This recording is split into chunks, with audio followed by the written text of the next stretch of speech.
Eric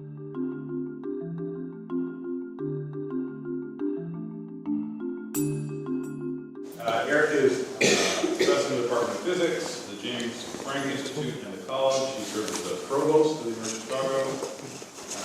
Before that, he was the director of Argonne National Lab. And for those of you who are unfamiliar with either interdisciplinary work or trying to integrate the research of outside institutions for national labs with universities, what Eric did was really quite remarkable. The IME Institute for Molecular Engineering is now kind of a joint child of Argonne and the University of Chicago and deeply integrated into both places. The same is true of the Computation Institute, and are a reflection of the kind of university that Eric is trying to create for all of us and working. So, as a CV that would make anyone jealous, he's published more than 150 articles. So I think he's going to go work on cases tonight. We're going to all go home and write some more papers. And he holds a PhD in physics from MIT and a bachelor's degree from Deloitte. He's going to talk about energy storage, which I think anyone who thinks hard about the ways in which we can transition to a low carbon economy, energy storage almost always have to be a part of that. I've never seen you in a classroom. This would be nice. Eric and I had a few brief discussions about how to fix this, and I think I'm sure we're all going to learn a lot. And I've also warned him that we'll follow the economic social normal, though we have people from many different disciplines here where people will, if something bothers them, just shout out a question in the middle. Okay, so with that, let's welcome Eric. Thanks. Thanks, Michael. And I will remind you, I'm a physicist, not an economist, but I do welcome all your questions in spite of that. So batteries are really amazing things. You know, we hear a lot about batteries today. You probably hear it almost every day in the paper. And both for transportation and for the grid are, as Michael's already said, are really critical to think about transformation to an economy where we think about alternative energy.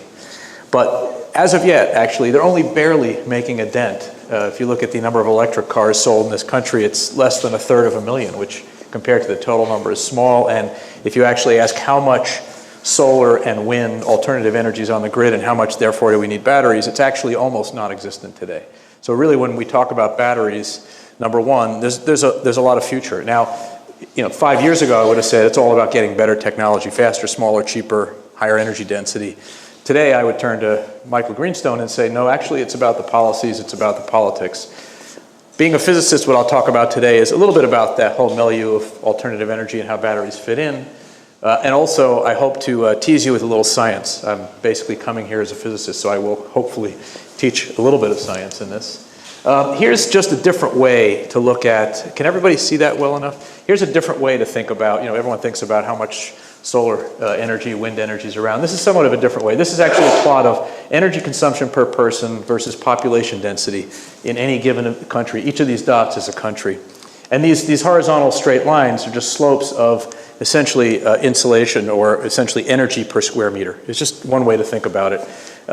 So if you look at 1 watt per square meter and all these countries which have some consumption per fall below that, means that they all consume less than 1 watt per square meter on average throughout the year. It's just a way to think about how much energy is consumed, with Bahrain being an extreme, having very high population density and consuming a lot, and then of course countries like Bangladesh having very high population density but consuming very little. The reason I show this is actually to ask the question, well, if we did want to use alternative energy, is there enough out there to start thinking about powering the average consumption per person in some broad way? And if you look at these are the same, basically it's the same chart. It's squeezed a little bit, it's expanded, it's squeezed a little bit with various sources of alternative energy. Wind power here is about 2.5 watts per square meter. Of course, depends in detail where you are, but on average it's something like 2.5 meters. So if you look at the United Kingdom or even the United States, one could say, wow, we've got plenty of wind power per capita if we want to use it, or if we can figure out how to use it. Same thing if you look at solar power. This was actually made by a colleague at Cambridge. So of course the UK sun, which is okay, it's about 110 watts, and if you're out in the desert, it's about twice that. But there's a lot of stuff out there, there's a lot of power. When you just think about alternative energy, of course, you can easily figure that there's enough out there. There's a lot. But the story, as I've already said, is that we're not there yet. We're just consuming quite a little. This is just I pulled this out today from what's the EIA, and this is just a plot versus year of energy, of renewable, strictly renewable energy supply from solar down to hydropower. And the reason to show you this, first of all, it's on the rise, so alternative energy is getting used more and more every year. Great story, and for many. The challenge is, if you look at in particular in reference to batteries, but more broadly into the real, getting back to the slide, the real breadwinners, if you will, the ones that will clearly be the winners in the future are going to be wind and sun. So whether it's solar thermal or whether it's solar photovoltaic and wind together are very high potential. But you look at actually how much there is, it's less than 3% in this country anyway of total wind power and sun power together. What that means is, as I'll show you as we go along, is in fact batteries are not quite needed yet for the grid. They can be used in local, very distributed grid applications, but in general are not that critical. So now bringing this to energy storage, there's sort of, if you think of the energy, a slightly different slice through that energy pie, the two biggest energy uses that are really poised today are transportation, and we think about foreign oil being converted to, say, electric vehicles. It'll certainly reduce energy use. I'll talk a little bit about this, but also reduce carbon emissions. And we can actually calculate some of this. We can calculate how much reduction in oil, how much reduction in carbon emissions. Also in electricity, one can think of going from coal to gas. We're already doing that. We're not building any new coal plants. If you look at the most increase recently in the type of power we're generating, it is alternative plus, of course, natural gas. And those are really basically because of, a lot of it's because of regulatory issues, but companies are not building coal anymore, they're building gas. And one way to think of gas, and we won't discuss it today unless you want to, is as essentially a filler for the next 30, 40, 50 years. And if Bob Rosner were in the room, he would tell us that it's a filler for 50 years until we get nuclear power back online. But some also might say it's wind and solar. So it's really, it's still up for grabs, but I would argue it's probably going to be wind and solar. And I'll talk a little bit about what that means. I will say that transportation and electricity, of course, are inextricably linked. There's no way to separate the two, especially if you're going to go from oil to domestic electricity, just because if you use electricity, if you use batteries in your car, you got to charge it. And if you charge it, you're going to plug it into the grid. If you plug it into the grid, you'll see in some of the data I have, it does dramatically change actually the types of load curves that we have. So this is it, and you can see well more than half of our electricity and transportation could be dramatically altered. The challenge for batteries is that so far they're way too expensive, at least factors of 2 to 10 depending on what application you have. And they also, especially for transportation, but even for grid-like applications, batteries just aren't there yet. They're not at a place where they're reliable enough, cheap enough, manufacturable, et cetera, et cetera. In the full story, that's also true of the wind and solar, even before. Yes. So it's like the batteries are for the day when the wind and solar are cost competitive. Right. Well, actually, yes. So I'll come back and talk a little about that. Yeah, exactly.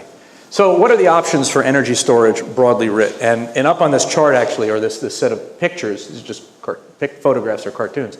4 of them are actually associated with more at the grid level storage. If you have solar installations or you have wind installations, to Michael's point, basically, when the sun shines, of course, you might have too much power, you want to store it, and I'll come back and talk more about cool applications of this.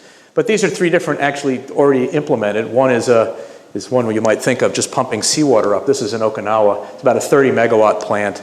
And it makes sense. The problem is it's not very scalable. We're using almost as much hydro as we can. You can add a little bit, but if you look at hydro, especially in this country, we don't have a lot of chance for expansion. This is a cool idea, just driving compressed air into the earth, into big mines or big open spaces in the earth. And in fact, there's a huge installation in Germany, which is not a gigawatt, but about a quarter of that, and Alabama has one. The McIntosh, Alabama plant is strictly for one reason, and it gets to actually motivation here. It's really to buy low, sell high. They want to be able to store solar energy and wind energy when it's expensive, as you were saying, and sell it back when it actually costs a lot rather than selling it back when it's cheap. So they see an economic model, which is great. It's at about 110 megawatts.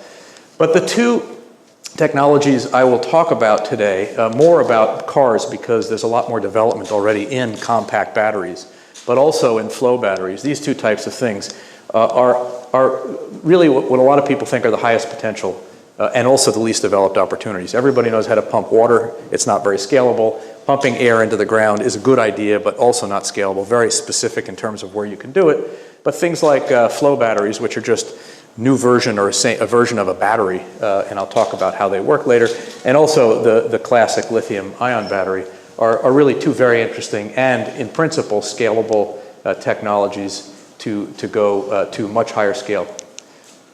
So just a sense of what batteries can do today and where we need to be. This is a plot, and I don't go into too much detail what the units are. Megajoules per liter essentially is how much, megajoule is a unit of energy. The physicists in the room know what that is. We even have a chemist here, a guest chemist, Steve Seibner, thanks for coming.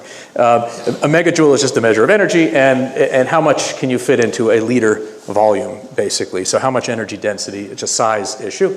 And then there's energy per weight, which is a density. How much energy per weight of material, per weight of battery. So those aren't very important, but the lithium-ion battery that's all the rage today, the one that's in your cell phone, the one that's in your laptop, and the one that's in your hybrid electric or your electric vehicle is fairly low if you compare it to gasoline. And this is the amazing thing about gasoline. It packs a huge, potent power. And the difference, the main difference, as we get deeper into the talk, you'll see, is that lithium-ion is really electrical storage.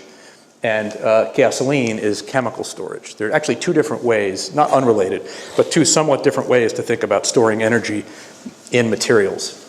And so the goal, of course, in the long run is to go from a lithium-ion battery, which is down here, and which is where what we're working with today, up to much more powerful types of batteries. I mentioned one which hasn't been built yet, but it's called a lithium-air battery. It's just a different, yes? Where would like a AAA battery fit on this? Oh, that would be way down in the lower left-hand corner. I mean, lithium is really good compared to even like the ever-ready batteries that you're talking about. But now, these days, most of the batteries are lithium because they are higher energy density. So do the volume and weight comparisons change if you include the fact that like a motor weighs less and takes up less space? This doesn't, but of course that comes into it. The whole system has to come into play. And in fact, even just the battery system we won't talk much about it, but safety is a big issue with batteries, and batteries can tend to run away, especially when you get to higher energy density. I mean, you're packing more energy. You have to worry more about controlling batteries dynamically, and then you get into very expensive and very heavy batteries as well. And one thing I want to say that also is an appealing reason why you want to do this fuel switching to batteries, is that if you look at a gasoline engine, it's only about 25% efficient. You might be able to go a factor of 2. And there are people out there working on combustion research to try to get a factor of 2, for example, in diesel engines, or actually people putting gasoline into diesel. Diesel engines burn cleaner, gasoline burns more efficiently, thinking of ways to do that, to do better, and they think they can get to maybe 50, but right off the bat, electric motors are 90% efficient. So if you can get a battery charged, you already have that factor of 2 over a combustion engine, just in pure efficiency. But the bottom line is, if we want to really do something which goes from, and I'll get to my next slide, which goes from today's automobile. This is a Chevy Volt, which is about a 40 or 50 mile range car. Give you a sense of the size of the battery. That's the battery there. It's about a 20 kilowatt battery. It's about 40 miles. They're building cars now like Tesla, and I'll talk about them later, that go up to about 200 miles. But that's the size of the battery. It really is. It's in the undercarriage. It's the whole undercarriage of the car. The reason I show this is partially because it's an argon product, or at least the materials in there are argon. But I also wanted to point out that there's a real value to loading up a car with battery, electrical energy. We've done this experiment. Actually, this is you can do a calculation, and I'll come back. It's actually a simulation called GREET, where you can look at literally the wells, taking the wells all the way to the wheels. So you could take oil pumped out of the ground, the cost of energy and carbon to pump it out of the ground, transport it to a refinery, refine it, transport to a gas station. You can do that whole calculation, that whole life cycle calculation for say, petroleum out of the ground. And if you can replace all petroleum with electricity in the right conditions, you can actually cut U.S. oil consumption by about a third, because about 2/3 of the oil consumption is transportation. Yes. Sorry?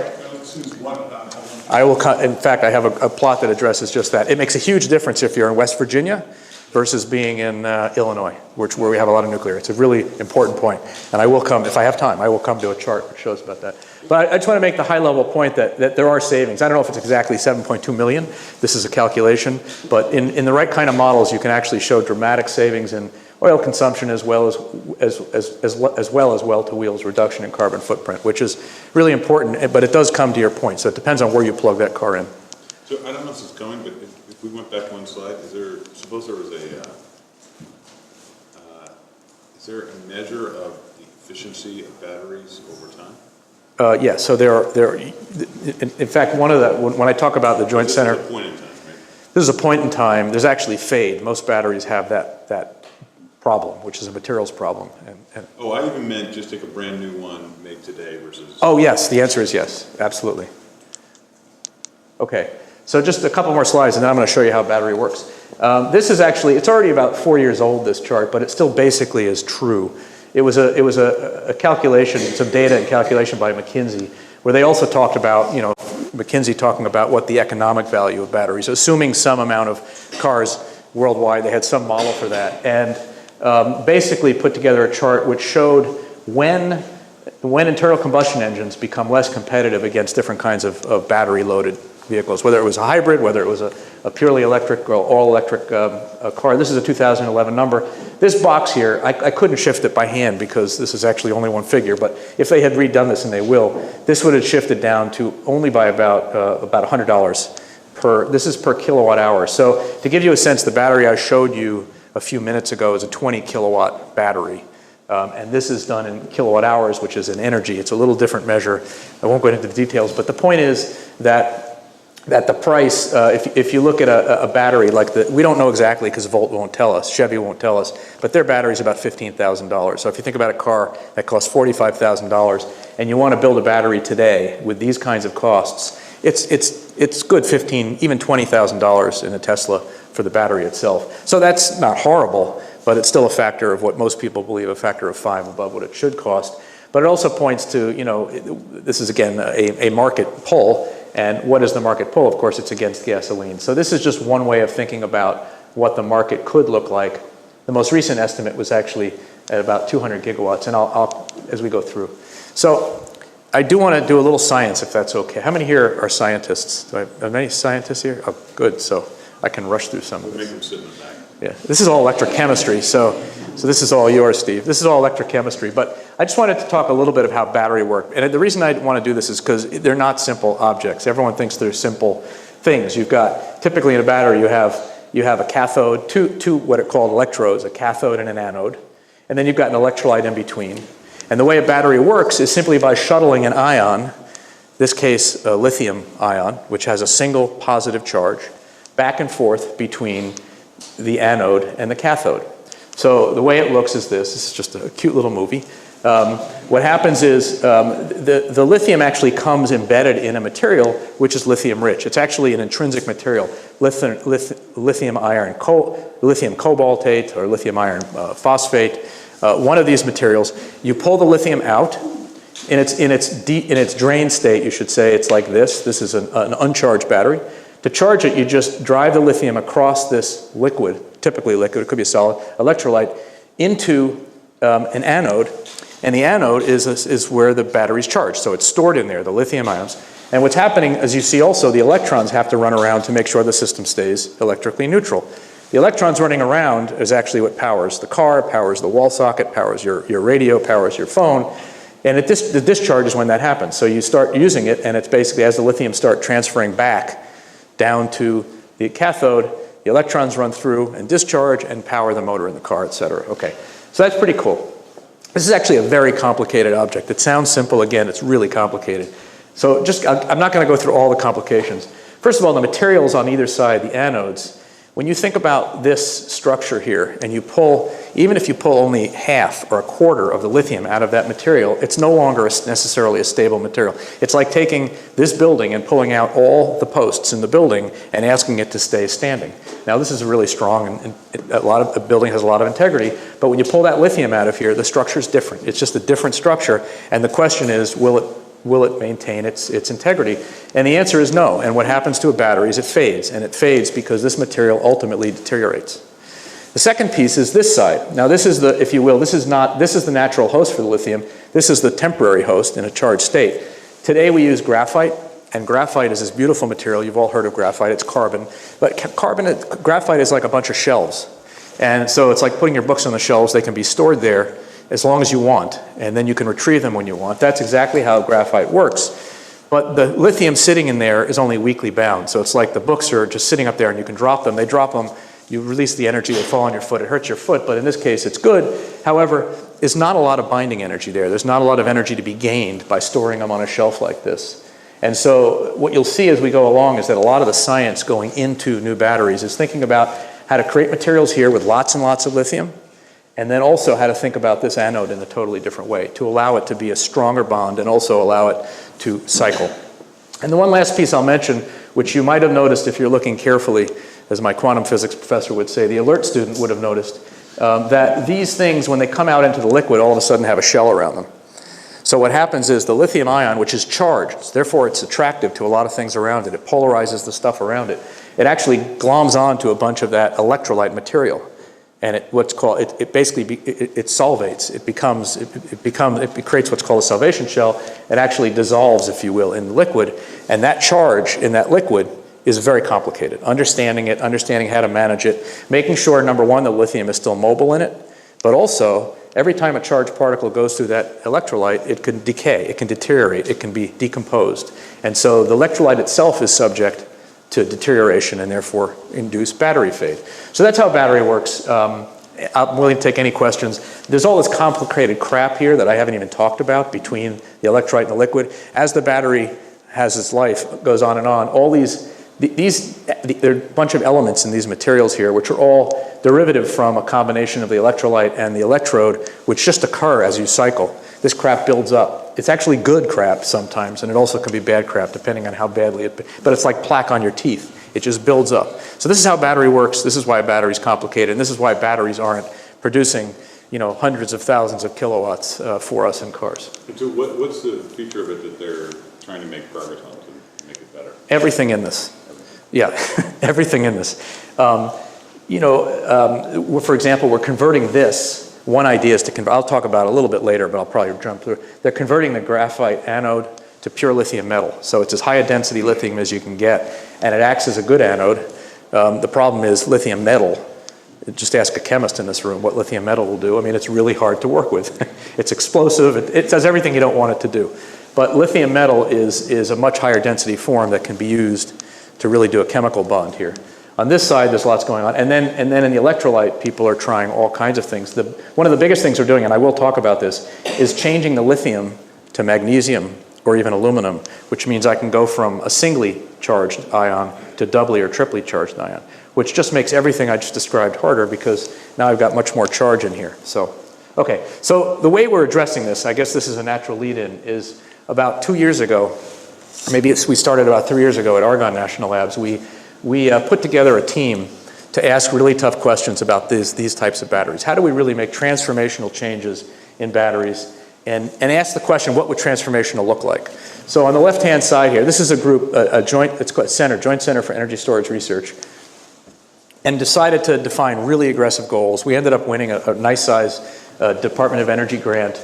University of Chicago is one of the grantees in that. It's about 14 institutions. I'll come back to them in a few minutes. But we defined these very aggressive goals. If we could accomplish one for transportation, one for grid, if we could accomplish both or either of these, it would be transformative. I already mentioned that the battery and the McKinsey report is about $500 per kilowatt hour. So if we could get a factor of 5, that'd be tremendous. There's other things in here. One of the important things that Michael hinted at was the cycle time. You need to have, if you have a battery that can get you 40 miles, you'd like to have a battery that lasts 40,000 miles. That's 1,000 cycles. So we have 1,000 cycles. This is not nearly achieved yet. This is all a very aggressive goal. And so that's the main idea behind a transportation battery. For a grid battery, we're very interested in not just this cost per kilowatt hour, because cost is still important on this, but calendar life and safety. So the safety we decide, because batteries can blow up, and the more energy you have in one place, the more dangerous it is. The safety quotient, if you will, was it had to be at least equivalent to the safety of a natural gas turbine, because they're dangerous too, but not overly dangerous. Don't really know exactly what that means, but whatever it means, that's what we're doing. I'll go through this quickly. Really, the mission is really to deliver this 5 times the energy density at 1/5 the cost, which everyone says is impossible. We felt we had to define really tough goals so we could just try to get there. There are a bunch of legacies. The one I want to emphasize is at the end of this 5 years, we will have 2 prototypes. So we're actually not just doing the science, and I'll talk briefly in the next few minutes about science, but we're also trying to build batteries on a table or outside, if it's a grid scale battery, that will be prototypes for potential future activities. Questions for Dawn? Yeah. Aside from being a nice round number, how is the $100 kilowatt hour target? We talked mostly to automobile companies who are actually in the consortium. Automobile companies, battery manufacturers from A123 to Panasonic to understand what they thought, their real adoption number was. And if you talk to like GM or talk to Ford, talk to Tesla, they're targeting $125 right now per kilowatt hour. Right? They won't tell you exactly what they're paying. They claim they're paying $225, but no one believes them. But this number, if you could give that number to an auto, you'd build a car which was essentially the battery would only be about $4,000 or $5,000, maybe less. So it all of a sudden becomes an affordable thing. So these weren't arbitrary. I want to go quickly. Sorry, you came to the numbers because people on the economic side said this is the number we need, or people on the engineering side said if everything works out, if this, and that, so then we can get these numbers. I never asked an economist here at the University of Chicago, but what the team did is talk to the economists, or you could say to the marketers in the companies. This is what they said they would need. I'm not saying there's not a lot more work to be done on this. This is actually an interesting subject. Coming from that side. It's definitely coming from the marketing, and these guys at GM know what it'll take to sell more electric vehicles. I hope, but that price would effectively make like the Nissan Leaf today cost competitive at purchase with the combustion version. Right. On that Right. same footprint, so like the Versa. Right. So you'd have a car that costs the same up front and costs a fourth to fuel. Yeah, and the idea of being an environmentalist isn't enough to sell cars. Basically, especially in the U.S. market, but it's true everywhere. Cost is the main driver. From a scientist's point of view, not necessarily the most fun thing, but it actually, when you have to, but as a scientist, when you see these kinds of goals and you say, what do I have to do to get there? They end up being really interesting science questions. So it's actually kind of a fun thing to have. So let me just quickly go through this. I realize I'll take too much time with this. I just wanted to explain to you before I get back to some of the science, what Joint Center for Energy Storage Research really is intended to do. It really is almost a soup to nuts engine. It's called an Energy Innovation Hub. Actually, about 5 years ago, the Secretary of Energy said, I want to solve problems like Bell Labs used to.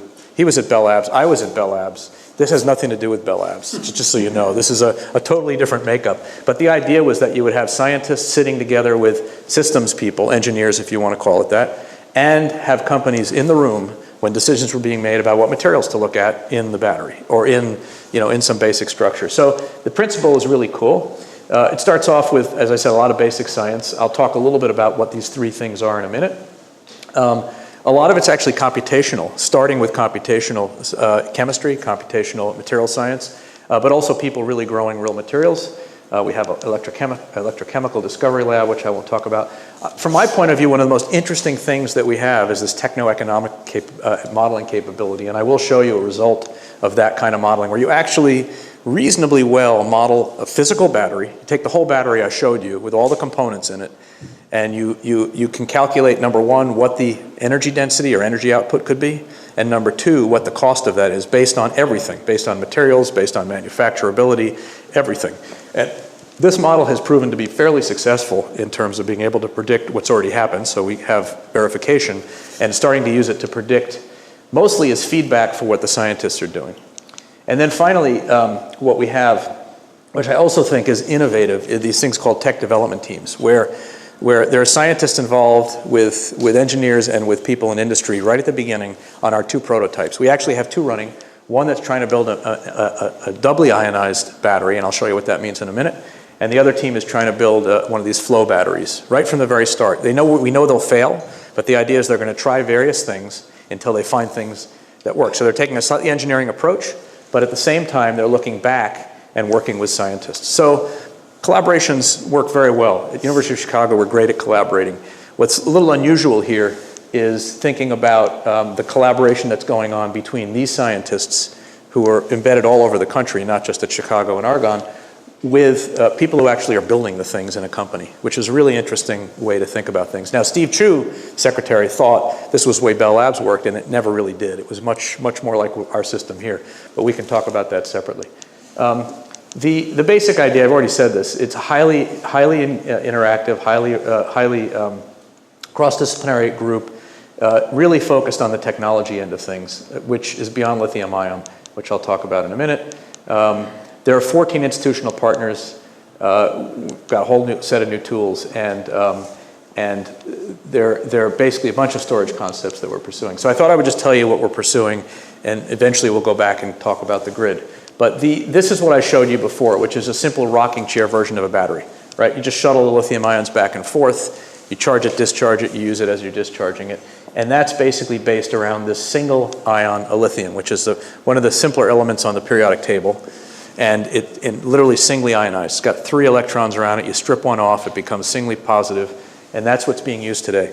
What we're thinking about in terms of concepts, which are hard concepts, one way to get more energy density is a factor of 2 right away if you go from a singly ionized to doubly. So it's just the amount of energy packed up in that one atom gets shuttled back and forth. It's twice as big right away. But once you have a doubly ionized atom in there, like I told you before, you have all these problems with the electrolyte. Diffusion through materials become just generally very hard. This is not a solved problem, so it's a hard challenge, but we're trying to build a battery now with doubly ionized magnesium. It's not been done since 2000, and the one in 2000 didn't work, but we think we have a bead on one that will work. The second idea I've kind of mentioned already, instead of having this shelving mechanism, which is a very weak electrical bond, we're thinking of a much stronger bond, basically having a more like a covalent bond. Now, the chemists and physicists in the audience will know, oh, great, you can do that, and you can shuttle the lithium metal here, or you can use, let's say, magnesium.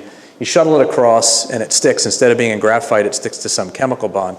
Let's say you form lithium oxide, lithium peroxide. The chemists will know that's a really hard bond to break. So you can run the battery once. How do you run it twice? How do you run it 1,000 times? And that's the real challenge here. So you have to have catalysts that help you break that bond. And so this project, or set of projects, is really focused on replacing intercalation with high-energy chemical reactions, but also thinking about what are the catalysts that'll get us to the place where we can break those bonds in a reasonable way. And then finally, this is really, these types of things, these types of small, compact, high-density batteries are what we all know about. But the other kind of battery is what's called a non-aqueous redox flow, or just a flow battery. Here, it's the same thing, although you have to look carefully. There's still a cathode and an anode, but instead of it being solid, it's all liquid. And what that means is that I can put a lot more volume of material, so I can have lots and lots of cathode and lots of anode, and flow it so that I can keep fresh material in there all the time. So here, I can only put so much solid material in a battery. With liquid, I can have, as long as I can have much more space, I can make a much bigger battery that has much more energy total in it. And so flow batteries are one of these areas where people are very excited for grid storage, and I'll come back and talk about more how that might be used. I'm going to rush through this. I don't think I want to talk too much about, yeah, question. What is the availability of these inputs that you require? Because all these things are, I think, assuming a constant cost of lithium. Yeah. Like, is there abundance? Like, if we use a lot more of these, we build a lot more of these cars across the globe, how's that going to? Yeah, I mean, that's a great critical material question, which is where are we going to find all the materials for this? So of course, we're assuming some amount of constant dollar inflation, but some amount for the lithium. There's a lot of lithium on Earth, actually. It turns out, being a simple element, there's a lot. It's also easy to recycle. Lithium is easy to get at, so one could imagine that. But it is a key question to ask. And but lithium, magnesium, aluminum, these are very common elements on Earth. So in terms of being able to scale it up, you might at some point, of course, there are distribution issues because you can't find lithium everywhere. Right now, the biggest lithium mines, I think, are in South America. China, of course, seem to have a lot of stuff there. And we actually have a lot of lithium, but we stopped mining it. We stopped mining a lot of materials because it was much cheaper to mine these things in China. So we do have to think about this issue, and it does have to be considered from a price point of view, but also an availability point of view. Very important question. I'm not going to say much about it, but the science that's already getting done, this is just real data. Here's real data from the Advanced Photon Source. Here's some simulations in what we call our electrolyte genome, looking at how the magnesium behaves inside the electrolyte, trying to understand it, mostly trying to understand the bonding so we can understand how salvation shell forms, how we can discard the salvation shell. I won't talk in a lot of detail about that. I want to talk, though, briefly about this, because this is, I think, this techno-economic modeling, which is very interesting, and maybe even interesting from an economist's point of view, which is the idea of take any material system, take any technology, and can you price it right? And can you do what you said, which is think about critical materials and the cost of materials, but not just the materials, also the packaging, the labor, essentially the plant, the factory to build it. And the answer is we are starting to be able to, and this is an early example of being able to really chart out, first of all, this is performance. So let me say that at first. So this is, again, usable energy density versus specific energy. So think about this as how much energy I can pack into a volume. And so you can see the opposite hand here is basically this is the size of the volume in liters for 100 kilowatt hours of battery, right? And just so you know, a battery in a Tesla is about 85 kilowatt hours. So it's something like that. So these are the kinds of numbers you can get. And that has to do with how much energy density. So if I have higher density, it's a smaller battery. And then this horizontal scale is specific energy, which has to do with essentially the amount of energy per weight. And the energy per weight then is the mass of the thing. Right now, I think the battery in the Tesla is about 500 pounds. It's very heavy compared to the weight of the car. So that means a lot. When you talk about 500 pounds, that's here. I won't go into the details, but I talked about lithium air. It turns out that one of the best solutions in terms of size of battery, which it turns out is the main driver for automobile manufacturers, it's a little less weight, it's a lot more volume, is this lithium metal thing that I talked about before. I won't go into detail, but the question is pricing these things out. So once you have a battery designed on a computer, which in itself is a trick and non-trivial, you can actually start pricing it out. And you can include every component, cathode, anode, inactive materials, things that are just holding the battery together, the container, et cetera, and non-materials, pack integrate. Non-materials are all the manufacturing cost. And the assumptions here were that it was 100,000 units per year. I mean, there are various assumptions, but the point is you can see the numbers are coming in all of these pretty good. And this is assuming 100,000. None of these guys are making 100,000 batteries yet, so you can say that. But assuming that, you can actually start seeing that the price can come down.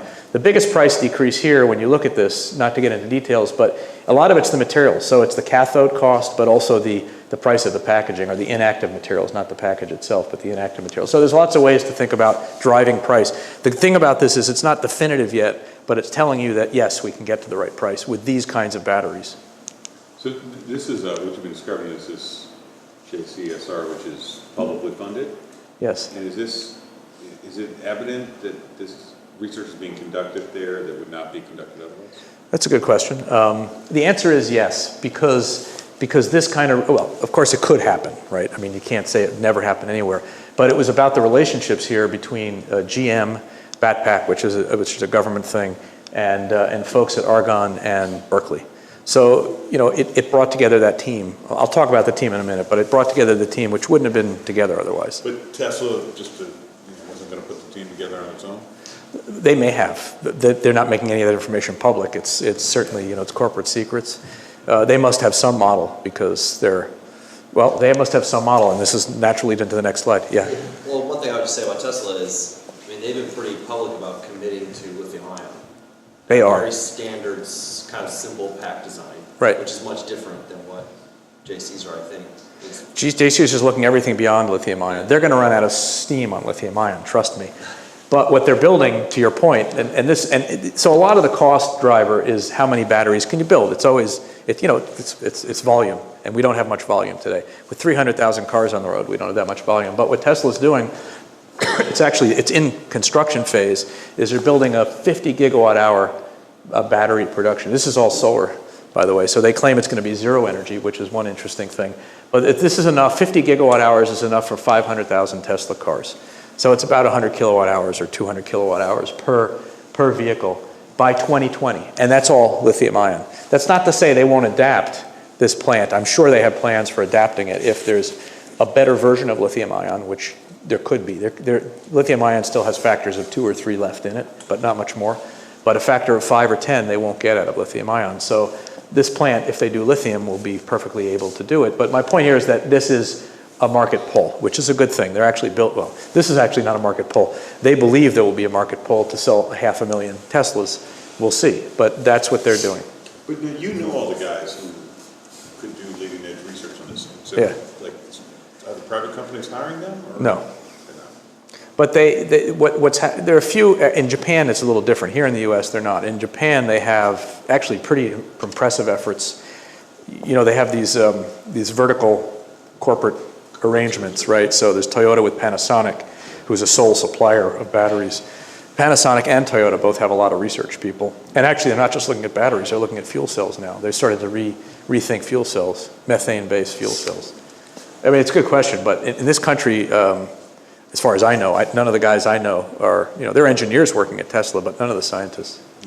Question, sorry, could you go back to the techno-economic side? Yeah. My question, I want to make sure I understand. So what you're saying here is that there are these possibilities you could manufacture these things, produce them now, but they would be extremely expensive. You could produce them now, they'd be more expensive because some of the technology, for example, we haven't built this battery yet. There's still, by the way, there's still science challenges to get to these. But if you could build this battery, this is basically costing out that battery. If you could build 100,000 of them, if you had 100,000 that you could sell effectively, you could put out on the market, this is the price that would be. Okay, so my question then, is that fundamentally categorically different from some of the other technological possibilities you put up, you know, the science stuff, different batteries? No, the science that I pointed out are all in these models, right? You have to solve those science problems to get to this. You don't need the science to necessarily to get to this. Basically, you can say, if I can solve this science problem, you know what the science barrier is, you know what it would give you on paper, and so you can calculate. It's not the actual object yet. This is a model of the object.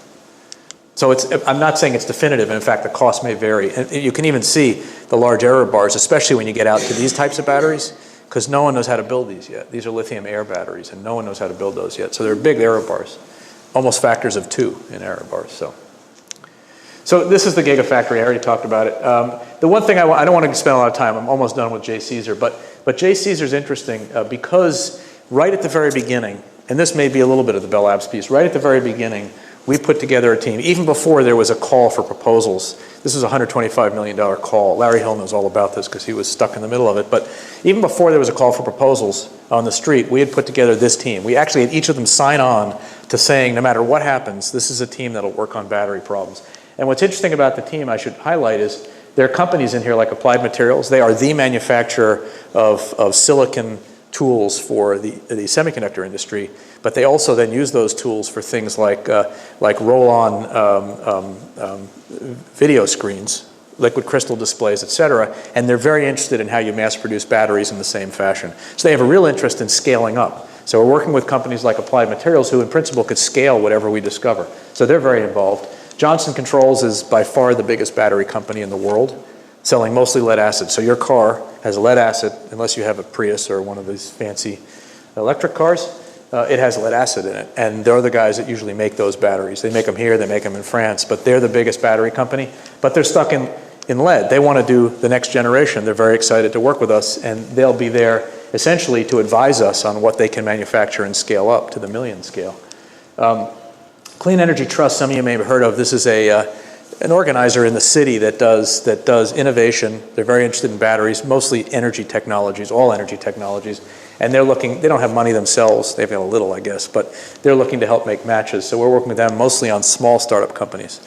And then we have the big companies like Dow, which of course is one of the big chemical companies. They've been actually less involved, unfortunately, but the other companies have been very involved. But we also have great universities. So we've got the engineers and the people actually who have to make stuff in the group. And literally these are weekly interactions. This isn't just, once in a while a scientist calls up a friend in a company and says, I got something for you. These are really close interactions. But we've got University of Chicago, Northwestern, University of Illinois, and UIC involved in this thing.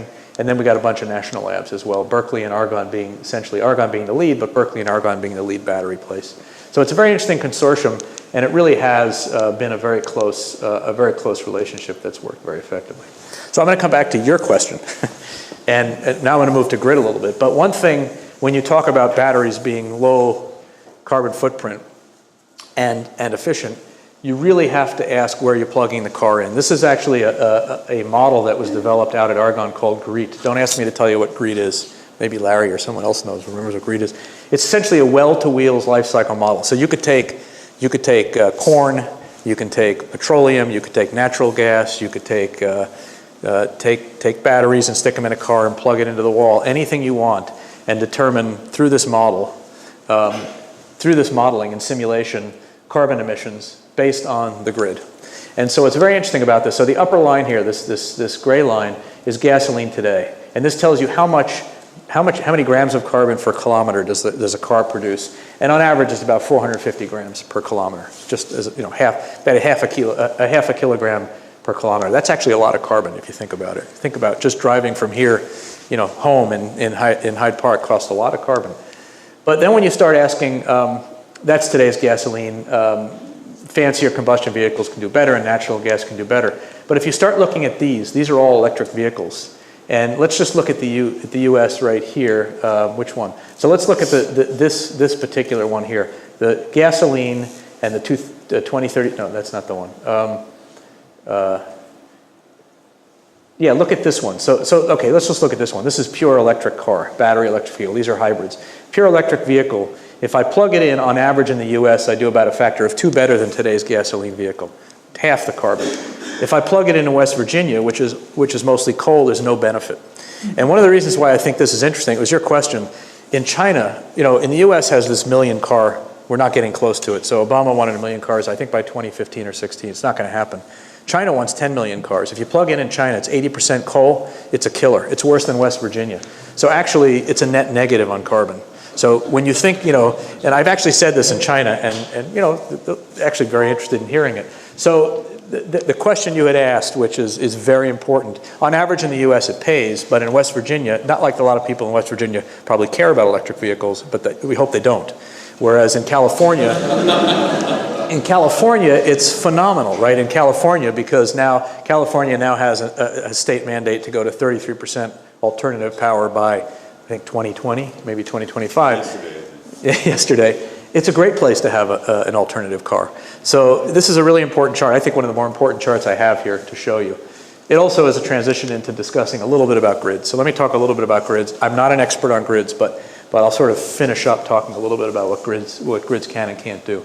When we think about the electricity grid, it's actually a lot like 3 other grids we know. So the electricity grid historically has been very centralized, right? You have a big nuclear power plant, a big coal plant, and that's started way back in the 20s, 30s, 40s with hydropower, et cetera, big centralized plants. The internet, of course, is what I'd call decentralized. It's certainly not all central back to one place, but there are many servers, many nodes around, but it still has this same kind of, if you will, self-same character to what a centralized looks like, in that there are these hubs and spokes. There are hubs in the city of Chicago, there are hubs. When you go to fully distributed, that's a highway system. Any 2 points are connected. And when you start thinking about the grid, if you think about the drivers, certainly environmental and technological drivers, when you think about incorporating solar, wind, those are by definition, very distributed. And so what you end up with by technological and environmental needs is you end up with a much more distributed type of thing. You can have solar panels on your roof, you can have batteries, et cetera. So I just wanted to talk for a few minutes about this and how batteries can serve this kind of system. But the question I can't answer, maybe this audience can, is what about the economics? It's a very complicated, the grids today look a lot more like this, even more like this in some places. The infrastructure is as you know, is aging. Basically we're in this state here where it may be inexpensive because they're already built. Most of those plants are built. We're not building any more coal. We're certainly not building any nuclear, but we're still relying. In Northern Illinois, we're 60% nuclear based on plants that have been essentially amortized 5 times over. So it's inexpensive. The question is, how do we get to a system, or do we want to get to a system, and what would be the economic model to do that? And you can probably answer that, Michael. What we talk about is a smart grid, and it's funny, when I first looked at this, I had deja vu, which is, I used to work for AT&T, Bell Laboratories, and back in the 80s, when I started in the late 80s, they were going from an antiquated telecommunication system, which was all copper and some fiber, to one which was much more of an IT-based system. And this was exactly the picture they painted, which was basically to say, let's make communications into an IT or an internet. And And by doing, in those days, okay, so now we use the internet for communications. In those days, actually, they built a whole separate layer underneath the traditional copper and wire and all that stuff to start managing it. That's exactly what we're thinking now with, essentially, with the energy grid, is to how do we build a whole nother layer below it so we can start managing it. Forgetting replacing it all for the time being, just think of a next layer which can manage it, essentially doing stochastic optimization of the whole grid. And it's very important to think about that. And what it really means is that it really does go to a much more, it enables you to go to a much more decentralized mode. I've already described this, but the idea is that with batteries, in addition to the smart grid, which has this two-way power, information and power flow, so you have this one layer, which is the information and the power. If you have batteries, you do really add another dimension, which is the locality of it. And one interesting thing which I want to show you is what happens actually when you put electric vehicles on the grid. So there's really interesting things. But just to remind you why we really worry about the grid and why we worry about batteries on the grid, many of you have seen these kinds of figures before. These are just two examples of the variability of wind and solar. This is from a very large, actually, wind farm in Minnesota. It's still out there, Excel Wind Farm, which produces about 1.5 gigawatts through wind in a 10 gigawatt peak system, which is a huge 15% type of an effect. So when you think about it, you really have to worry about something called load balancing. And this shows you what that means. Here's the wind on the bottom. This is about 2 weeks. Here's the wind on the bottom, just the size of the wind generated power. So the wind, of course, comes and goes, depending on the time of day, the week, whatever. Of course, the load, which is shown here, the load is shown here in this orange here, is very cyclic. It's every day, diurnal every day. Usually it goes down when everybody goes to sleep, comes back up in the morning. It's pretty flat. There's always a little peak here. When you look carefully, you always see a little peak just when everyone gets home at like 6 p.m. There's always a little peak, which is kind of cool. And it shows you what happens when you essentially take the wind and combine it with, or subtract it from the load. It doesn't really help you very much. I mean, it helps you because it reduces the overall need for other sources. But on the other hand, it becomes very difficult to manage. And so that's one of the reasons. Same thing with solar. And these are just 3 different days in solar radiation. I don't remember actually where that was, but it doesn't matter. In 2009, and you see, you clearly see a very cloudy day, and then the next day it's just choppy. You have high cumulus clouds, and then one day it's just a perfectly sunny day like today, and you get sun all day. So because of this, you really need to worry about sun. Now about batteries. Now, at what point do you actually worry about that load imbalance? At what point do you throw away? And what people do now, what companies do now is they throw power away. You'll hear this. If you ever drive down through Indiana, they have this big wind farm somewhere not far from, I guess, Purdue. It's this impressive wind farm, huge wind farm. And half the time I drive through, we have relatives down in Kentucky, so we go down there. Half the time we drive down there, half of those blades are shut. They're just off. Same thing if you go to Palm Springs, where they have one of the biggest wind farms in the country. Half the time, half of those things are just shut down. And the reason is because of this kind of you can't load match, you can't predict. So you need storage. It turns out that today's penetration of 2 to 3% is pretty easy to handle. Locally, it's not. So locally, these guys are throwing away. But on average, across the whole grid, you can actually manage it reasonably well. How much of that would be solved just by adequate transmission? Yeah, so first of all, it's a good question. I didn't put this, I have it in one of my spare slides, but there's actually you can calculate, even if you didn't have the perfect transmission, there are ways to do smart management of a grid with what we have today. If you take Illinois, and you asked what's the maximum amount of solar and wind I could add to the grid and still manage it to load balance. Basically what it means ultimately is the companies can make their 1 penny on the dollar, whatever it is they're making. The answer is up to 20%. So that's actually interesting. So, we're only at 2 or 3%. One might just do nothing for another 10 years and still be able to manage it on a global scale. Locally, it's still hard, but on a global scale, on average, you're not losing that much if you do it that way. The quality of the grid does come in, but today, if you had full freedom to manage the grid, which you don't because of regulatory issues, you could actually do a much better job at managing up to 20%. And if you talk to Michael Polsky, who runs a wind company out here called Invenergy, he'll tell you, no, it's 40%. I don't believe it is. But certainly once you get to 20%, you definitely need electrical energy storage, because then you're talking about huge variations in this load balance. So why is the conclusion that we need storage and not just better pricing to get demand to match the... Well, you could, but first of all, it'd be you could, I guess, but what? It's such an unfair. No, it's a fair question. Scientist. You can't really match. I mean, how do you incentivize people to buy power that way? You get more medium scale users to turn off air conditioning. Yeah, okay. I'll show you actually some idea. There's no question you can do some of that. In fact, I guess to get to 20%, that's what you would need to And do. those peaks are coming from somewhere, right? The demand peaks are coming from. Yeah. Things exactly. No, you're right. So, right. No, don't give in. This is like some fantasy of like smart meters and real-time pricing. you might be able to do, but you might be able to do some of it. That 20 to 30% is to keep a local area stable, as opposed to, say, building a bunch of transmission into Iowa and then 80% of what's actually being Yeah. generated in Iowa. Right. Right, so you're saying, why don't you just make a perfectly interconnected grid and then you could sell it anywhere in the country? Yeah. Basically, you could find This where the means load that is. a lot of it is Yeah, places. and certainly a better grid. So, if you travel down to the south side, southern Illinois, and you go across, the states are very, grids are very local in some sense, because the way that the boards have been set up, they're really state by state. We actually do have what we call four grids in this country. Got west, I guess it's western, eastern, Texas, and that's three, right? And Texas is alone, whatever. It's Texas. But if you look even within those grids, there's subcategories. So you have a good point. The grid could be improved, and you could do a lot. Hold on, that sounds like a leading question. How much could really? It's not for free to build those wires. Well, that's and the there's laws. comparison that needs to be made in terms of which margin you push on Yeah. first or harder or whatever. Yeah, At the end of the day, the outside option is just building a wire. yeah. And the question is how to build all those other wires. I mean, you could presumably rip out a lot of our current grid and modernize it. I mean, that's what's happened with telecommunications. We've replaced it all with glass. Instead of building a wire, you can set a price. And so, Yeah. and do we know how much, has there really been a lot of instability in Germany with all the rooftop solar in the grid? I know the utilities claim that's the They case, claim it's the but case. does anyone really look at that in a meaningful way? There's a bunch of pumped hydro in sort of northern Europe, right? So they actually have batteries in that sense, right? Yeah. But, I mean, at the moment, it's enough to drive the price of electricity negative in Iowa pretty regularly. So what was the question about Germany? Sorry? What was your question about Germany? I know the utility companies in Germany claim that the rooftop solar has created all kinds of instabilities and made it difficult to operate the grid. And my question was, has anyone really done a careful analysis of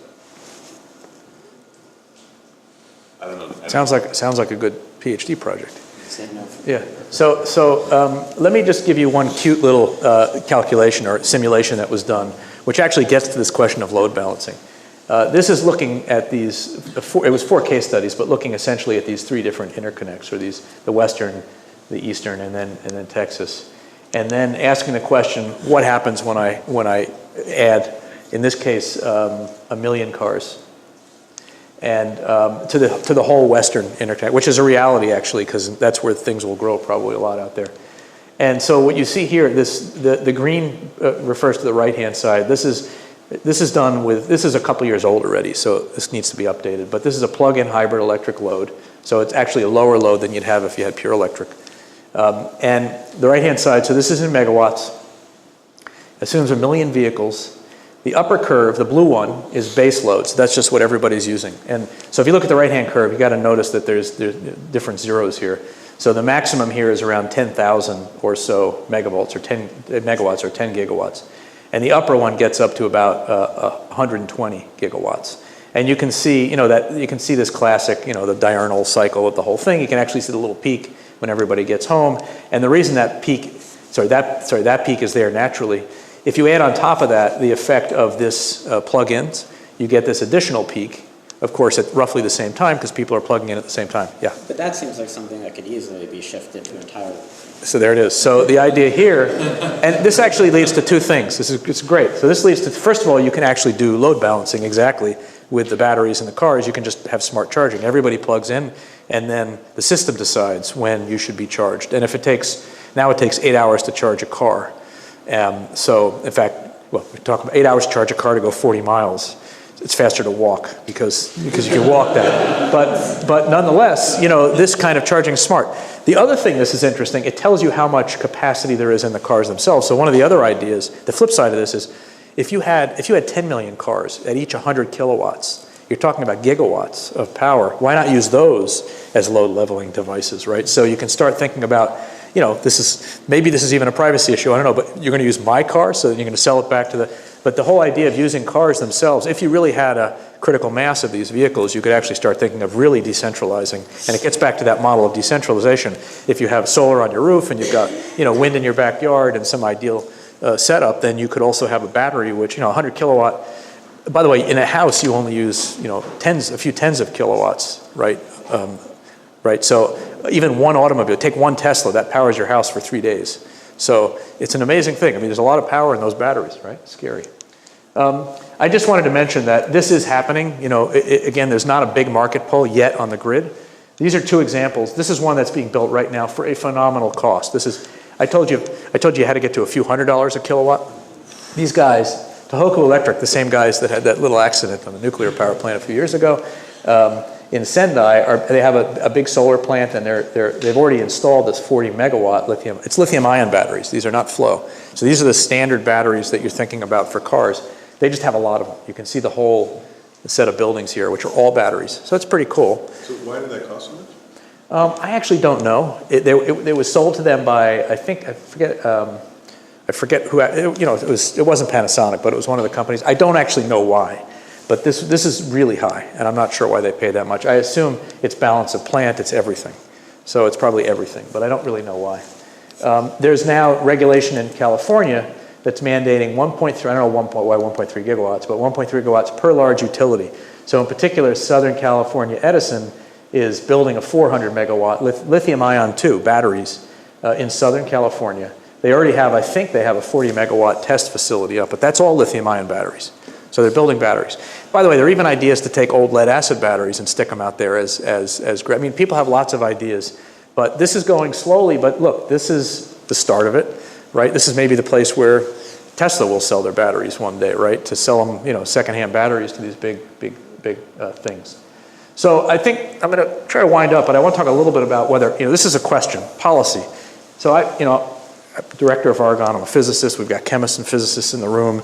And for the longest time, I just felt a better battery was all we needed, and everybody would adopt them. If we can make them $100 and we can make them safe and we can make them great, everyone's going to adopt them. But I don't think that's the answer. In fact, I think it's really policy has to happen. Statutes have to come into play. This is just from, I took it off the web a few days ago, but a lot of states actually have, with California as always being the most aggressive, they're saying by 2020 they want a third of all their power to be alternative power. I mean, that's amazing. Because they're not there yet, but they're about halfway there. Even Illinois is 25% by 2025. So unless Browner reverses that, we'll have also quite a bit of alternative power. The question is, how do we get there? Yes? How close is New York to their goal for 2015? How close what, sorry? New York, the state, says 30%. Oh, good question. I don't think... So I've done a little research into this. Yeah. This is mostly a fake house, in the sense that the kind of hydro and other things that they already had in place. So so they already had a bunch. Up a couple percent. Because New York's got Niagara Falls, I guess, and that makes a big difference. It's okay, but they can still get there. I'm not saying that these are the right numbers, by the way. I'm just suggesting that there needs to be careful thinking about what things like carbon tax, which is a bad word sometimes, but a lot of actually even conservative people these days will say they just need certainty. If you talk to Exelon, they would actually be happy. Well, of course, they're 60% nuclear, so they'd be happy with a carbon tax. But what is it that we need to do? Like I said, great science and technology, yay, it's really important. We have to keep driving this, but what are we going to do else? I also want to remind you, this came from the Times. This is old, and I pulled it out of an old talk, but just to remind you how technologies are adopted over time. These are all different technologies, starting with electricity, right? Electricity took a long time. It took at least 50 or more years for the country to really have electricity everywhere. And if you go to India, you've got not even a large fraction of people who have power today. So those are being adopted. Telephone, of course, look how long the telephone took. But then when you get to the internet, it's boom. It happens over a few years. The question is, how long will the battery technology take? Each of these has different conditions, different technologies. But it's just interesting to think about how long should energy technology take. And I just stole this from Michael, which is, can research affect policy? And by that, I don't think I mean research into chemistry and electrochemistry. I really think, is there research here that you guys can do that will really help? I mean, some of the modeling, some of the techno-economic modeling is a start in terms of economic drivers. Some of the modeling around grids and understanding how to manage grids is another part which is happening. But is there another kind of research that can really affect policy in a deep way? And I thought I would just show you this because I always like this picture. This is actually the announcement of Joint Center for Energy Storage Research. This is George Crabtree, who is a world-renowned National Academy scientist at Argonne, who is the director of this Joint Center for Energy Storage Research. And these three guys you probably know. That's our current mayor, maybe not next year, but he's certainly making the play. Quinn, who's no longer our mayor, and at least he's not in jail. And then the previous Secretary of Energy, all who came. They came because we had an exciting announcement to make. They also wanted to be on stage with everybody, and it was an important announcement. It was actually really one of Steve Chu's seminal achievements, is to create these hubs. But the real question is, when you have these guys there, they're all attracted to good and big ideas. What do we do with them when they get there? And this was interesting. We were teaching them about how these batteries worked, and they were really fascinated by it all. But how do we use them in some effective way to make a difference? And I'll finish with a quote from a famous Nobel Prize winner, Rick Smalley, who was a great chemist, and he died unfortunately young. But I knew him a little bit on a committee. And he would talk about the 50 terawatt problem, which is all about electricity. Right now on the face of the earth, we use around, 15 or 16 terawatts globally. It's clearly going to triple, and especially when you look at you look across the globe, there's a lot of places that aren't lit up and will be, in particular if you look in Africa, but also China and India. Although India looks pretty lit up, it's not very well covered by grid. There is a challenge we have, which is we're going to go from where we are today, we're going to triple our energy consumption by all extrapolations. At least within factors of 2. So the question is, what are we going to do with that when we triple our energy? And so that's sort of the basic technological question. But I think in the end, it's not a science or technology question alone. It really is a deep policy and regulatory question. So that's that. I'd be happy to take any more questions. Yeah. So, the point about regulation and policy is, multifaceted, of course, but the comment and a question, the renewable portfolio standard, with very few, if any exceptions around the country, the renewable portfolio standard is being sold as achievable with today's technology at reasonable cost, right? So, I'm curious as to, say something about the analog between conversations with car companies about batteries. You have the techno-economic side, and conversations with utilities about that, and sort of where the threshold, you see the threshold where utilities get storage might actually. So utilities are starting to ask for this, especially, of course, the utilities that have a lot of alternative power. Utilities are complicated, and I won't pretend to, they're complicated because of the regulatory environment. They're complicated because if you said to them by 2020 you have to have 1.3 gigawatts of storage for your 1.3 gigawatts of alternative energy, in California maybe they can do that, but the question is, how do they charge for that? So, because they're not allowed to raise their rates by a penny, because you and I will not settle for that. So how do they pay for it? All these questions. So I can't stand here and answer that question with a straight face, because I don't really know the answer to it, which is why we work on the technology side and said, you guys worry about policy. But it's an important question. On the automobile side, on the car side, as far as I can tell, certainly it's consumer driven. And the belief is that it's cost. For a while, when you build a Tesla, you're not doing it for cost. He had a different kind of marketing model. So he figured he would just get an adoption by any group, and that, of course, was mostly wealthy Californians and now a lot of wealthy Chicagoans. And that I think was a good strategy. He went for people who could pay for a $20,000 battery. But if you look at GM, they have no interest in that kind of market model. So their model is entirely making a car that that anyone can buy. So they really care about cost. So if you can actually drive cost, they will sell cars. That's my belief. But the grid market is very much more. It sounds simple at some level, but I think it's much more complex. And then we'll go back. So are there pieces along the research supply chain, I guess I'd call it, that have something like a Moore's Law associated with them? So are there things that are way not okay right now? That's a great question, because have some physical property that will make them better eventually? Yeah, that's really. The reason, another reason I should say that we're not where we want to be is because we don't have a Moore's Law for batteries. For silicon, we have a Moore's Law, which is not a law; it's a principle. There's no law that says you have to double every few years. But we know enough about silicon that the manufacturers, now you build a manufacturing plant for silicon technology, and it's more than $1 billion a pop. So you can't take a chance. It's probably several billion. We can't do that yet for batteries. I showed you a whole range of materials, a whole range, materials in batteries are a mess. They're really ugly and it's a mess. We don't have a roadmap. And in fact, material scientists, of course, would love to have that. There's, I don't know if I should find this view graph. I probably won't, but it's one of my favorite view graphs of all time, which basically says, can we ever have a roadmap? And I can show you why we won't. I can't find it, but yeah, here it is. So there is a silicon roadmap, which means that we kind of know exactly, you can almost predict where you have to be in terms of the size of your transistor, in terms of the kind of manufacturing capabilities you'll need. They're very high-end sophisticated, they're very expensive, they're several $billion. In fact, Applied Materials, the company that works with us, makes these tools that gets there. If you look at the roadmap, this is a messy roadmap. It actually isn't this. We don't even know what to project out 5 years from now. We have no idea what the materials are going to do. There's no equivalent of Moore's law for batteries. And the reason there isn't is because there's no real knowledge and understanding of these materials at the same level. But so in silicon, at least the way I understand it, is that there was an understanding always that we were starting with transistors that had these feature sizes, and we would work to make those feature sizes smaller. But it was is there some physical idea like that? Yeah, I mean, we are trying, density, you're asking what metrics work. So density is one of them, but what material, with silicon, we knew the material. We knew we had to do certain things with the material. We knew that we had to build a transistor is not easy. You need these things called oxide gate layers, but we knew that those were problems, but we didn't, and there's another great slide I have here, which is just for fun, but we still have no idea what material is going to end up being. I showed you dozens of different materials in this talk, even though I didn't go into any detail on them. So we just don't have, here, this is a great slide, actually the quote's not here, but this is the theory of everything. So those of you that are scientists know what a Hamiltonian is. And this is a copy of a talk given by, this guy's name is Bob Laughlin, Nobel Prize winner, in his Nobel Prize talk, and he shows this equation, and he said, if we physicists can solve this, we have the theory of everything.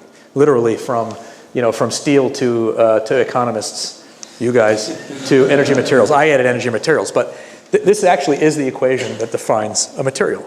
But we can't even put 3 electrons in this thing and solve it. So if you economists want a hard problem to solve, which you seem to like to do, this is one you should try to solve.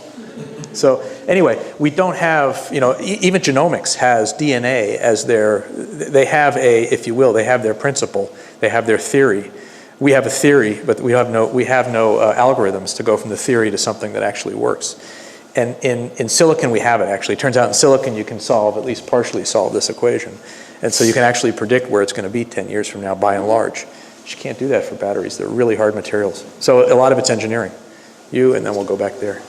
So continuing on in technology, I was wondering if you could speak a little bit more with regards to the specific metals that we use in the batteries. So for example, why we use lithium right now, and the potential energy density gains of switching to magnesium or aluminum, and what we need to get there. Yeah, so lithium is used because it's a very light metal. It's got properties, chemical properties, which make it easy to drive into graphite. It behaves well in graphite. This has been known for a long time, even before. Actually, the earliest batteries, graphite electrodes were invented at Bell Labs, but the idea that you could intercalate, you could drive lithium into graphite has been known for a long time. But it's also been known that sodium can do that. All these alkali metals can do that. And magnesium, 2+ can do that too. So it just turned out to be a good material to use. It also turns out that it's readily available. And you can grow cathodes. We knew about the cathodes. They're oxide materials that have lithium embedded in them, and the structures were easy to understand. And it turns also out that you could move the lithium. It's unusual to have a structure that's complicated. Lithium, iron, phosphate is lithium, iron, phosphorus, and oxygen. It's a very complex matrix. You could still move the lithium in and out and keep the integrity. So it just happens that material is very good for that. And it's also got single charge, so it means that it's fairly easy to move through electrolytes. Just to double it, you can just go to the next element down, or you can go to magnesium, which is doubly ionized instead of singly. But all the ensuing challenges when you have doubly ionized. When something's doubly ionized, it has twice the charge, and it affects everything around it twice as much. Not exactly that way, but it's roughly that way. And so breakdown of electrolytes start occurring, and these kinds of things become more difficult to work with. And people have known this for many years, that highly ionized ions are difficult to work with, but they also would give you but then there's also other ways to think about how to, I mentioned We stick lithium into graphite, which is a relatively weak way. Lithium, if I put lithium in graphite, this is just number counting. I can put 1 lithium in for every 4 carbon atoms. That's just the equation. Sorry, every 6 carbon atoms. Sorry, Steve, it's 6. You knew it was 6. So it sits in this little pocket like a golf ball in a golf hole, and it's in a hexagon, so it sits in that thing. If I use silicon instead of graphite, I can put in 4 lithium atoms for 1 silicon, and all of a sudden I have a much higher density material. The problem is silicon will just fall apart when I put 4 lithium into it per silicon. So there's all these different combinations and games to play. Lithium just happens to work very well. It was actually invented by Sony. Sony first invented it in 1995. They came up with an idea to make a lithium-ion battery, and they did it. And they made it work, and it just happened to be the good stuff. I mean, you could ask the same question: how come petroleum works so well? But lithium works for all those reasons. I think there was a question back there, and then I'll come back. Are there other significant resource limitations, for example, rare earths or motor generator magnets? So the answer is, you mean from critical materials point of view? Yeah, of course. I mean, rare earths, that's another thing we used to mine in this country. We don't anymore. It's not to say we can't go back. Sorry? I think we do. We do. We're starting again because of magnets. But no, I mean, there are people trying to figure out if there are alternatives to rare earths because of their abundance. But actually, again, rare earths are very abundant in China, Australia, not sure where else, but they're abundant in many places. But you could think of magnets as a security issue, so we are starting to mine them again. We used to mine a lot of that stuff. There's not an infinite amount of it. I don't know what the actual numbers. Actually, Berkeley Labs recently did a study on exactly that, which is if you list all the materials that are critical for all these technologies and energy, which ones have real abundance, which ones are hard to get to, what are the strategic issues around that? I don't remember all the results on it, but right now it's not an issue. It could at some point be an issue. It's a good question. It has to be worried about. Here, and then I'll come back. You're talking about the materials for different batteries, and you're talking about batteries for transportation and for the grid. Yeah. Are there any reasons that you should focus on determining materials for transportation versus the grid?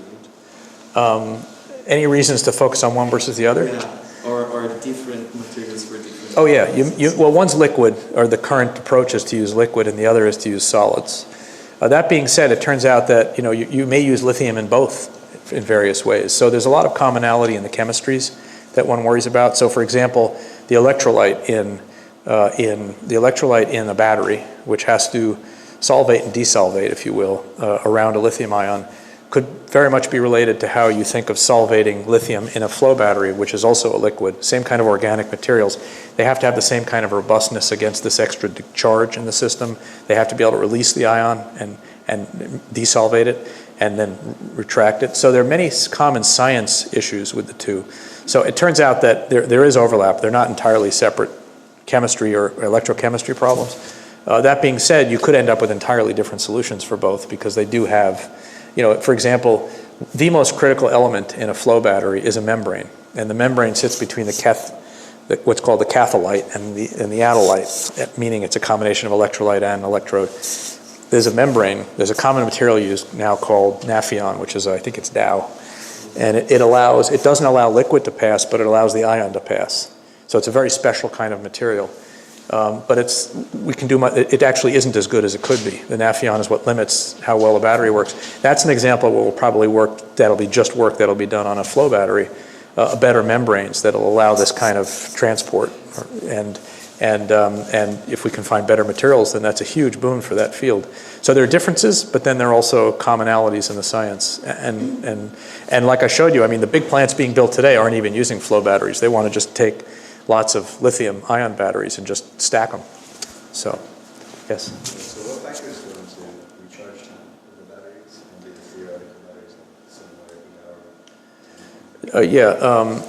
A few things go into it, but the most important thing that goes into it are diffusion times in batteries. So when you're charging a battery, you're forcing these ions back through the material and back through, it also relates to its discharge time too. Basically it's how easily you can push the lithium ions back into its native state, and that just takes a lot of time. Something called capacitance plays a role, but it's not a dominant role. The fact that you have two plates and two electrodes. And And so that's the main thing. So one of the things we're trying to do is find materials that have better, well-matched diffusion constants. And that's, you know, once in a while there are claims to very fast charging systems. There's a downside to that too, because fast charging systems could also be fast discharging systems, and fast discharging systems create heat. But the goal is really that, you know, there's an Israeli company that actually is being developed elsewhere. I don't know if I remember the name of it, but I should remember the name of it, where they had the idea where you wouldn't recharge your battery, you would just drop it out the bottom. What was the name of it? It just failed, actually. It was terrible. Thank you. Better Place. Yeah, they went out of business. They went out of business. And their idea was, I mean, you know, that may come back again. Maybe it was ahead of its time, but their idea was you wouldn't charge, you would have it charged in a station, but you pull into the station, they just drop your battery out and put a new one in, you know, in the 5 minutes it would take to fill a gasoline tank. But it's something that is also worked on all the time, which is how do you charge faster. If it takes 8 hours to charge a battery, most Americans won't accept that. Yes, for the question about the joint energy storage Yeah. team, is there specific roles that everyone's playing? If so, like which role is Chicago taking? Yes, every group was added. So I put it this way, the universities were added just for pure research power. And Chicago was added because we had molecular engineering, we had people who were interested in applied problems in energy storage. We're actually still looking to hire some people into that area. In fact, Steve is working on that. And so we're thinking about how to bring those people in. So the universities were added mostly for just pure research power. The companies were added, I've already kind of said, Applied Materials because they know how to scale stuff, and Johnson Controls because they make batteries. And they'll ultimately be a customer for this. The national labs are added. We put the team together at Argonne, but we put the labs together in part so we could win the thing because it makes it a more appealing thing to DOE. But the other reason was each of the labs has different capabilities. Sandia is very good at testing batteries. They have a they've got a great combustion research center, but they also have a good battery testing center where they, you know, it looks almost like what you'd see if you went to Johnson Controls and how they test batteries. So they have ways of aging batteries rapidly, you know, big ovens, and we do it at Argonne too. We have a very strong battery program, but Sandia had one which was bigger than ours, so we felt we needed to bring them in. Berkeley had we had a very good basic research program. Berkeley had a really good applied battery program, so we brought them in. This guy named Venkat Srinivasan has been they've been spinning companies off. They have really good ideas in terms of innovation. So it was a team that we put together. Holding it together is interesting, but it's working. It's really, I mean, we can talk about why it's working, but it's amazing. Just to get 4 universities, 4 national labs to work in one room is amazing. So people talk about there should be a Manhattan project for decarbonization. So you ran a lab at Provost University. Suppose you had a clean slate. How would we spend resources differently? And is it really money, or is it just time? I think it's focus, actually. It is, of course, it's money. I mean, you can't not do this without money, and they poured a lot of money into Manhattan Project. You know, you've heard this before. The thing about the Manhattan Project, it was extremely focused on one product. They wanted to build a nuclear bomb, one product. In energy, we don't have that. The other thing about energy, you know, which is even different than telecom, or, you know, is that there isn't really one customer. In batteries, actually, there is. That's why transportation is easier to understand. So should we have a Manhattan Project in batteries? It's kind of already happening. It's not very it's a typical US way of doing things. The most coordinated one is ours, aside from some companies that are doing it too. But the question you ask is, should we have, you know, a Los Alamos for batteries? You know, that's an interesting question. Should we make Argonne into just a battery research center? Certainly, personally, I would worry if we did that, but it's an interesting idea. It has been discussed that, you know, you could imagine, it could be a national lab or something new, but some center which is really focused on, you know, NREL comes closer to that than any of the other labs, but it also is very broad in the kind of, you know, everything from systems analysis to solar technology they're doing. So it's a good question. And the problem I see there is that there just isn't the same, even in energy space, right? If you think about who are the natural customers for solar, you don't, you know, when we used to invent inside of Bell Laboratories, you invent a transistor and they know exactly what to do with it. It's not so clear you have, I mean, I'm interested in hearing what you think about creating the right kind of ecosystem where you knew where to invest along the whole the chain of ecosystem. Have we learned anything after, I guess now 4 years or so of these vehicles on the road in terms of how the batteries are holding up? I mean, this is a big issue for residual value. Yeah. The new batteries are kind of terrible. Are they? Because- Do you have one? Well, no, I sort of keep up with the research, and people are still very skeptical as a second buyer that the battery is gonna last. They're going to have to replace the battery. The question is when. Right. You know, if you build you build these batteries they don't have 1,000 cycles. I mean, we're targeting 1,000. If you build a 20 kilowatt battery that's got 500 cycles, then it's only going to go 10,000, 20,000 miles. Same thing in the Prius too, right?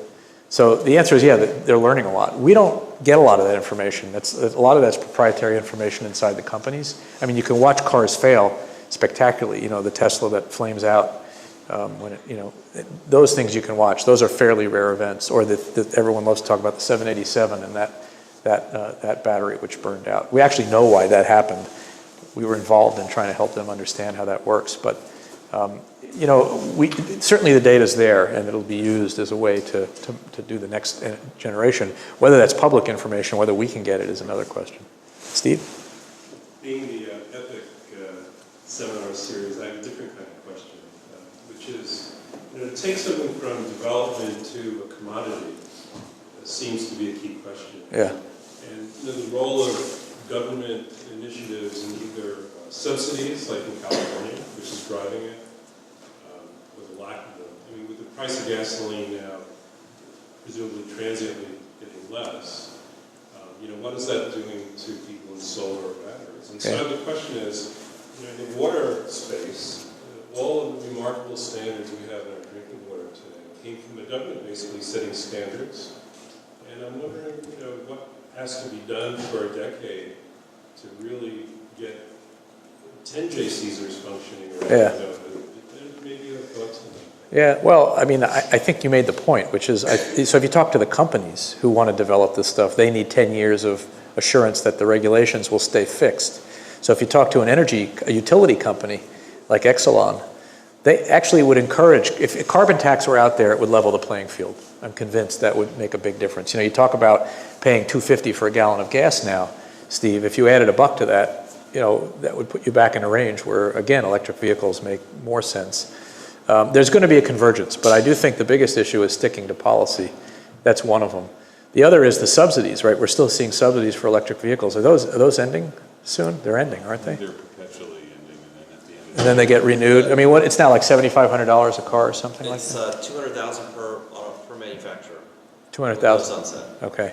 But some of them, like Nissan and GM, will in the next few years start to get close to that. And Korea has like $13,000. I mean, the subsidies are all over.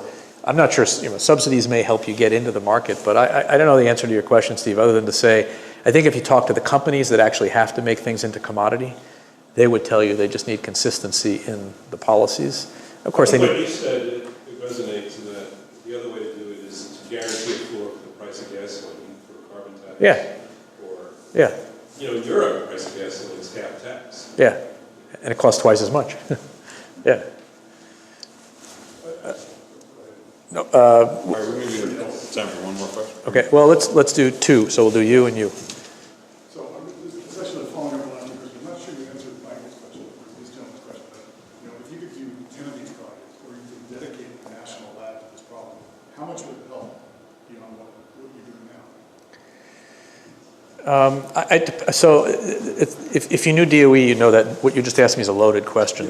Okay, so let me say, yeah. Suppose you could replace the DOE by the ideal. Yeah, if you could do what we did with this hub, which is small, this is $25 million a year. I mean, I'm not complaining. That's a lot of money on research standards. It's a small effort compared to the billions of dollars in the battery business. If you could really take Argonne, it's an $800 million lab. If you could take $800 million and focus it on a couple of really important problems, right? And you were allowed full flexibility to work with any company you wanted and any university you wanted and make it really free. And then I think you could do something really important. That if you really could gather around you all the important players. We did it at this level where the risk wasn't that high for anyone who joined us. But if you actually could get the much higher, which means a lot of things. I mean, if you dig below that, it's all the IP agreements, it's all the, if you had the flexibility from the government to do that, and I'm not saying the government's bad or good, I'm just saying there are rules. If you could wipe those out and let it be more like a startup, you could do tremendous things with. Speed it up. You could speed it up. you could actually speed up failure too, right? Because one of the issues we have is failure comes so slowly that, it's not quite like a startup. So, maybe I'm dreaming, but it's the right question to ask, and it's what you ask, or what if you had the clean slate? I think you can do tremendous things, and it's not to try to recreate Bell Labs, because that didn't work as well as Steve Chu remembered it working either. It's really to create these teams that have a reason to be together, so they have an exciting problem, they've got cash, so they can do the research, they can get people and hire people, and let them go in a coordinated way with all the flexibility you can give them. You can do it. I mean, there's still, even then, you have universities and companies having very different cultures, very different ways of models of dealing with IP, et cetera. You could make it work, though. I mean, we're at National Lab, and we made the IP agreements work before we even had cash. We got every company to agree to a certain model. We pooled the IP, we did this, and this. Some of the companies even threw in prior art, their prior IP, saying, someone comes in and wants to license this, it's all available, to make it a whole battery, basically. And it actually works. You can do that stuff. And, but you'd have to have that discussion with the government to let go. They just don't do that. And then there was one more question. And then Have you heard of or worked at all with companies that operate trucks or buses or anything like that? Yeah, so there are companies, mostly Japanese companies, that are, most of the trucks in this country are looking at natural gas, which is a good idea. They're looking at methane, compressed natural gas, and it's a pretty good thing for trucks in long distance here. But if you go overseas, there are a lot of companies that we as an institute have been careful with, because we're, at least Argonne, University of Chicago, a little less so, but even Chicago has to be a little careful with signing agreements with Chinese companies. The Chinese actually, Wangshang is they used to be a ball joint company. Now they actually make vehicles and all these other things. They have a big plant and a large factory outside of the city here. And their U.S. headquarters are here. And they're making electric buses. I've even been in one of them. They're making electric buses. So there's a lot of interest in doing it. And I haven't seen that much here. I mean, here it's mostly compressed natural gas that's making it into our city fleets. That's not to say it won't happen. So, okay? Okay. Okay. That was fabulous.